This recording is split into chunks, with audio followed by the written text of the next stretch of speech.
just completed some testing out on the range involving peak volume, 2 different types of string stops, comparing and doing some illustrative types of tests as well to show you the significance of incremental changes in peak volume. So what you're going to watch here coming up shortly is being edited right now. I'll compile those clips. But I wanted to talk ahead of time, so I'll place this clip, even though it's done after the test, before what you're going to see with the actual testing itself. I want to talk a little bit further about the test equipment, about the process used, and what it is that we gain from this that is significant. So we have our flat response microphone, which is powered by an amplifier, has external power supply, it has its own batteries power supply as well, so I'm able to take it outside on the range. That amplifies the picked up, the gathered noise, if you will, and it takes these frequencies that occur in the sound spectrum, looks at all of them equally, so it doesn't place greater importance on low frequency, high frequency. It just looks at everything in a flat manner. So this is the mic, and I had this set up at 6 feet from where I was shooting.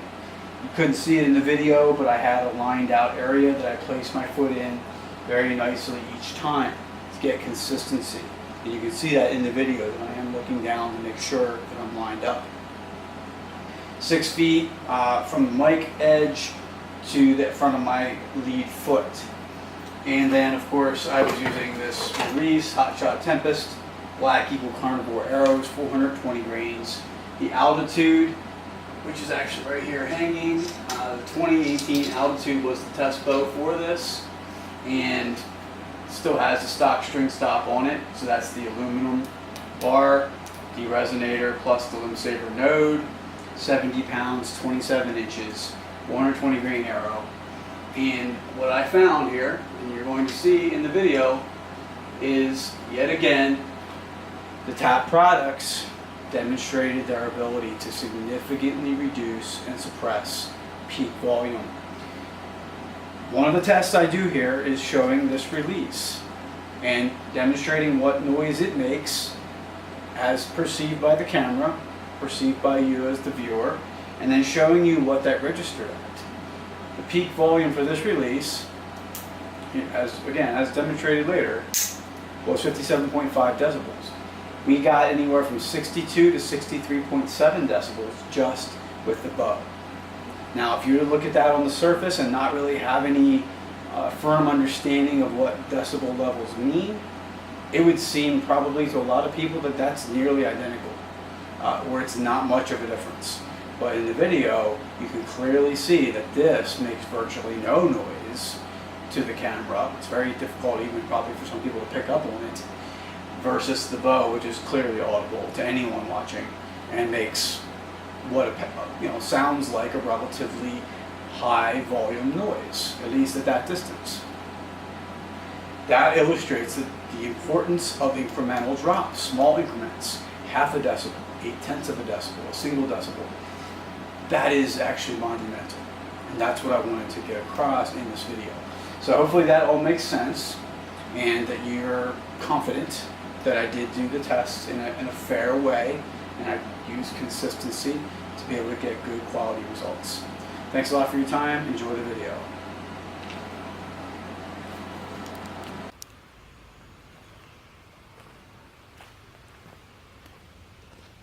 Okay, so we're getting things started here now.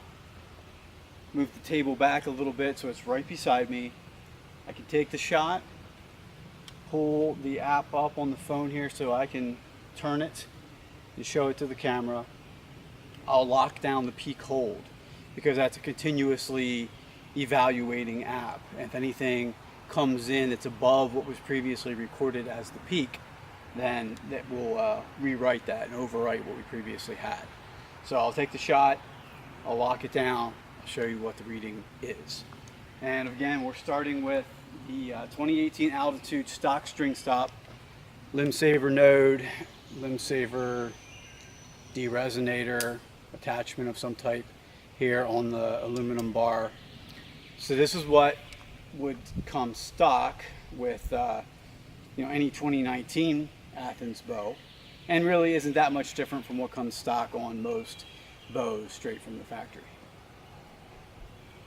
Just slap this sight on, but I got it shooting close enough that it's good for my tests here. Again, shooting a hot shot tempest release. I will do a test just with that as well.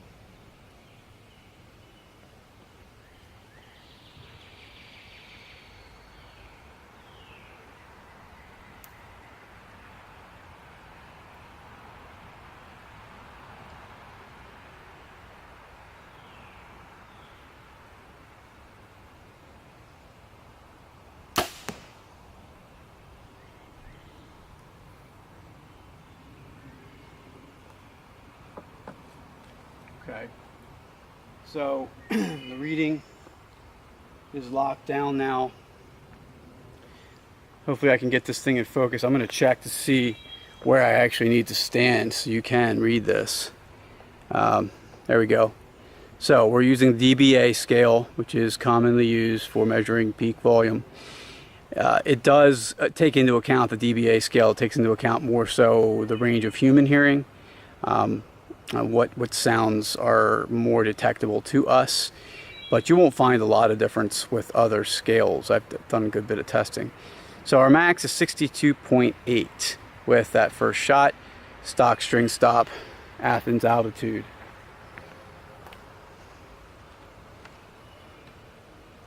So at this point I'll go get the arrow and I'll bring it back and I'll actually let you see that I'm making the change here on the bow to the tap string stop. I won't cut that out. I may cut out the part here where I'm getting the arrow. That's wasted time. But I will show you that so that we can keep the legitimacy of this video together. I want there to be no doubts about the validity of these kinds of tests. So back from the target. From where I'm actually shooting at, it's roughly, I'd say, 23 yards, 22 and a half yards.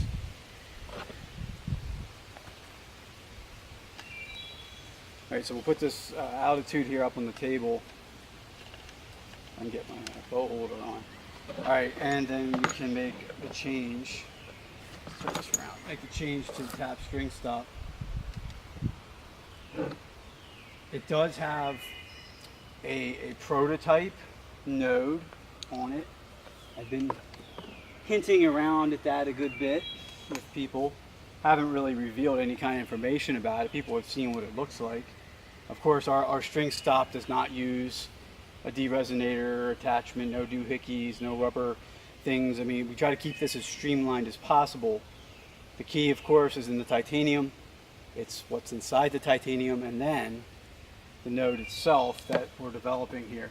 But even with the Limbsaver node, which many people now have that version, that's of course what we started with, still a phenomenal product and works really well and does beat stock string stops.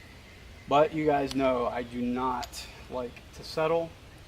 I really never accept the idea that an item is as good as it can be, even if it actually is.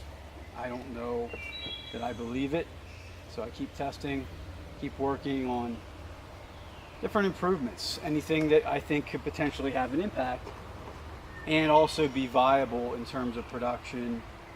But even in some cases, if I don't think it's a production type item we can use, just out of my own curiosity, because I love to do this, I will, develop the product or work on it. I almost forgot that I have this one set in the up position on this altitude. It really doesn't matter a lot. I do feel that there might be a slight advantage to going to the higher location. I've told people that a number of times.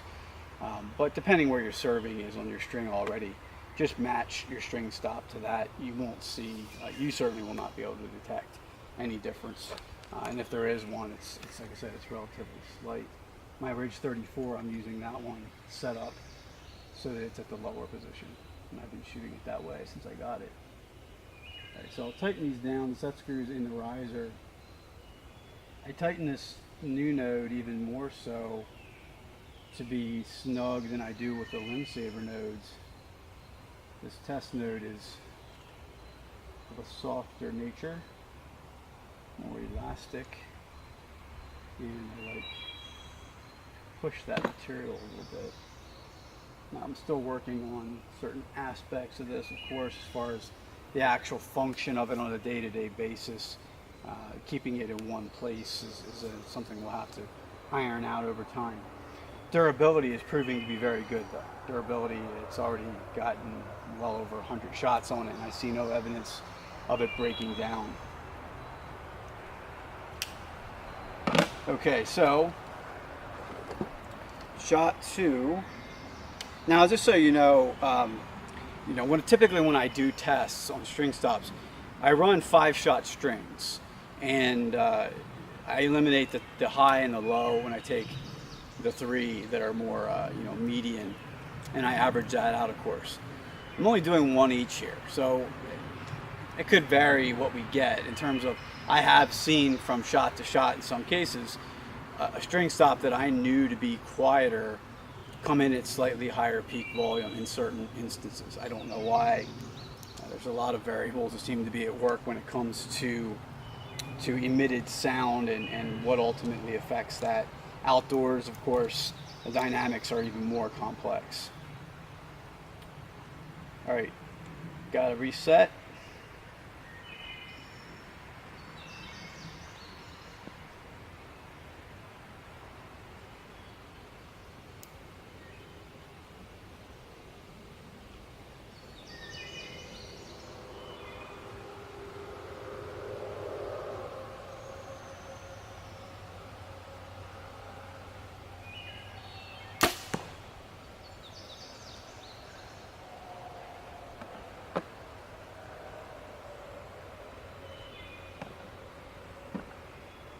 Okay, so at distance of just under 6 feet, which is very close, by the way, here's what we got with the tap test node.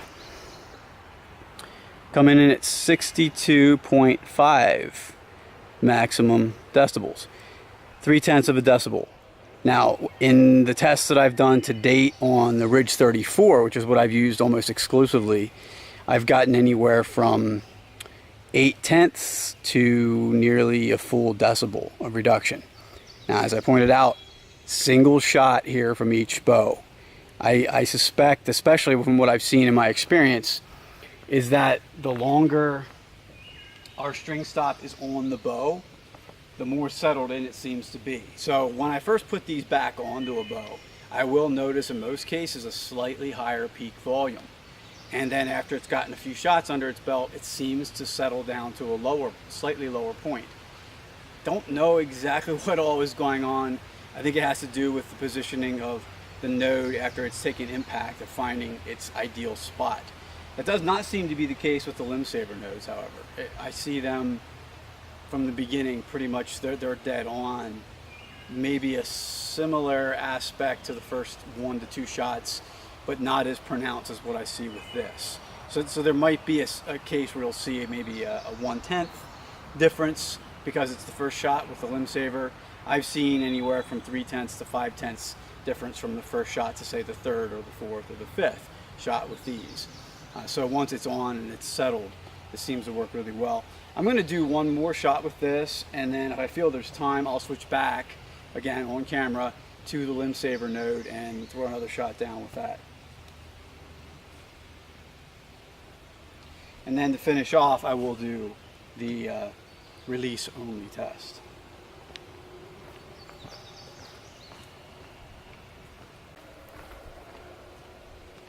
Back up again here. This won't take as long to get set up. Just have to reset.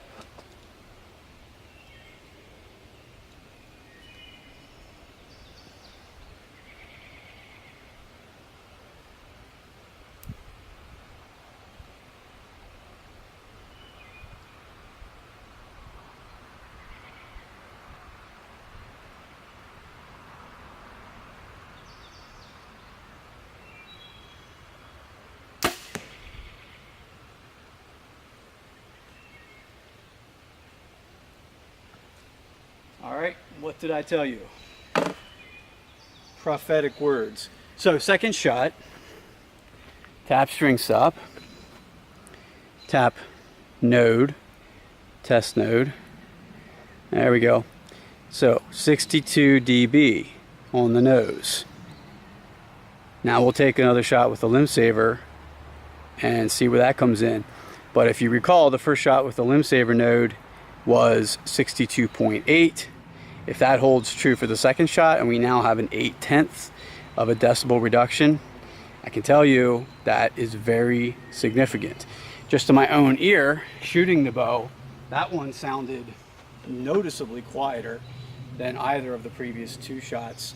Certainly the Limbsaver shot, the first one, sounded loudest, followed by that one, which was 0.3, the first one with the altitude and the top node, 0.3 lower, and this one here was 0.8 lower than the first. So we're going in the right direction, no doubt about that. I'll go grab the arrow, we'll do the switch. That'll be the last shot with the string stops, and we'll go to this release. Back with the arrow. Back on the table, the bow must go. And back to Limbsaver node. Now, I've been calling the other string stop, I think a couple times I've referred to it as the Limbsaver stop. Of course it's not. It's our string stop still. It's still a tap stop. No, I'm sorry, this is the stock string stop. What am I saying? Yeah, so here we are, we're back to the stock string stop.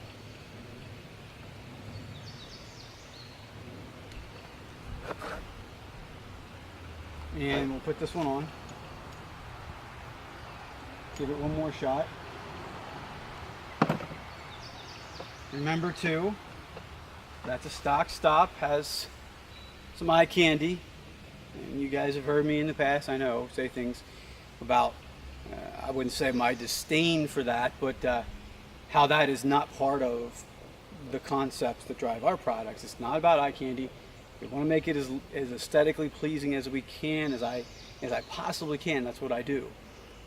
But if that stands in the way of putting a product out, if it needs to have certain refinements done to it, which would make it cost prohibitive or just don't fall in line with what I think will work in terms of production, then for me it's out the window.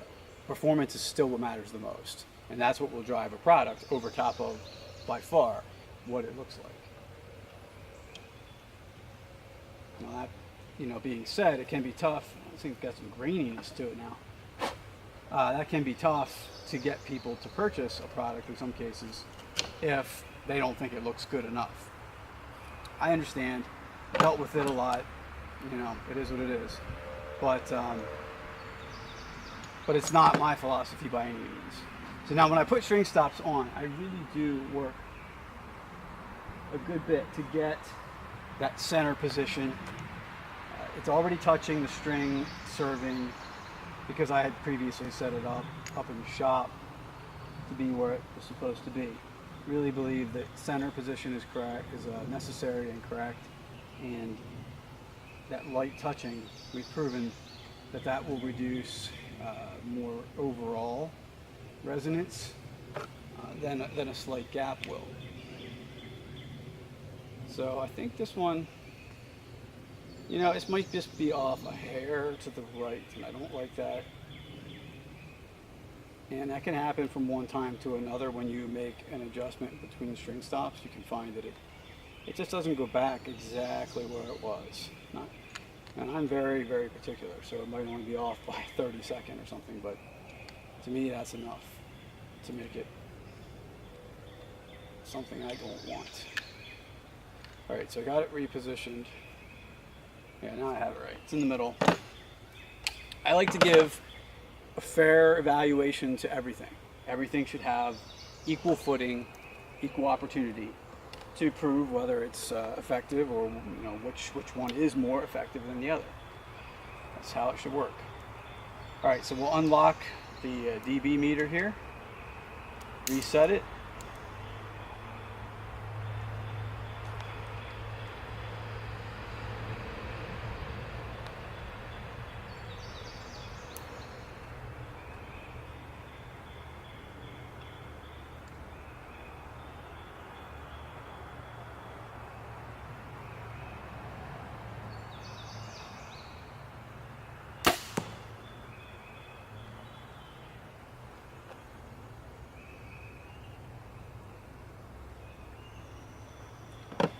Wow, I'm stunned.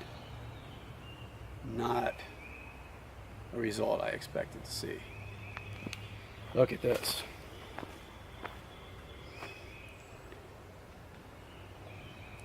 $63.7 with the stock string stop and Limbsaver node. And what was our last shot with the tap stop? 62. Okay, last phase of our tests.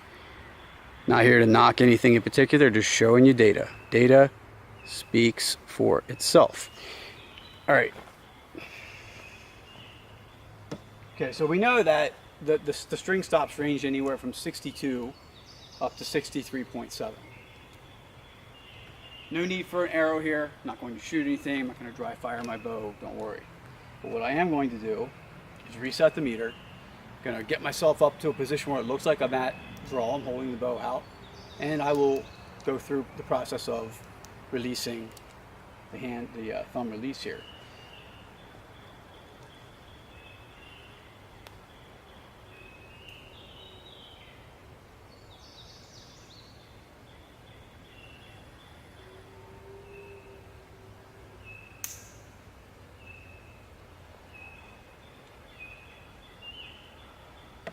Okay, so I got it paused.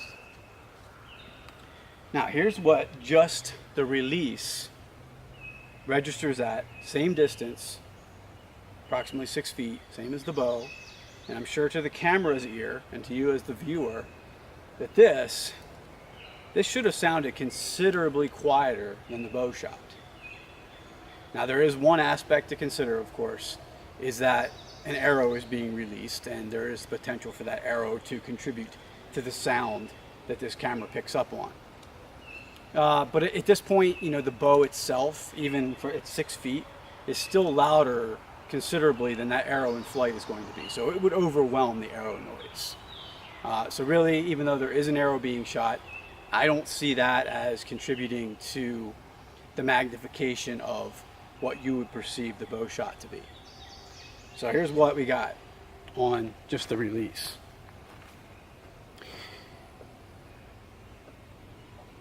$57.5 decibels. So this should make you stop and think just how significant a decibel, 2 decibels, really is. And that alludes to and gives you some insight to the exponential nature of the energy required to produce sound waves. It takes, again, exponential. You can look. It's in increments of 10 typically, but to go up 10 decibels requires a 100 times greater level of energy to produce that sound wave. That means that a decibel or 2 really does play into the performance of the bow as a hunting tool. And that's what I've been stressing for so long, is that people need to understand these incremental changes actually are very significant. So that's why I stress these numbers. That's why I do these tests. That's why I want to show you. 57.5 coming from just the release. We had a 62 coming from the bow. Okay, so we're less than 4.5 decibel difference at 6 feet. And here's another factor to consider. A release, this noise, listen to this. That's measurably higher pitched, and I can show you that on a graph, but I'm not running the graphing right now. But that's measurably higher pitched than the bow's peak volume. The bow comes in at a lower peak frequency. Guess what? Lower frequencies travel considerably further, and they are audible at much further ranges. So this sound does not have the potential to travel as well. Even at 6 feet, it's already dissipated more quickly than the bow shot is. So to get a real, probably the most accurate picture of the difference between these and how there really is very little measured difference between the peak of these 2 items, even though they're different frequencies, would be to have it at about 2 feet. But that's quite difficult to do, and I wanted to have it set here back far enough that I could feel comfortable shooting. So hopefully this does educate. That's the point of all of this, is I'm learning as I go along too. I've known a lot of these things over the years. There's all these ideas jumbled around in my head that I use, and some of the data that I've had, some of the knowledge I've had over these years that I've been into ballistics and shooting and bows, and it's my 27th year in bow hunting. Some of that data for a long time seemed pointless, but now it all comes together into a cohesive package that I can use, because now I'm doing what I am. This 3 years in, and I'm able to use this fascination that I have with physics and sound and just energy being transferred, the transference of it, the storage of it, the applications that we can put into place to affect it. So titaniumarcheryproducts.com is where you can go. Hopefully I can get this video edited nicely and get this on our test data page. Thank you everybody for your time. I know this is pretty extensive. Go to Instagram, go to Facebook, check us out. Our products are always available 24/7 through the website, secure links. You have nothing to worry about in making your purchase through our site. We have had no issues of fraud, and we have had well over 1,000 orders placed through our website. Take care everybody, stay tapped out.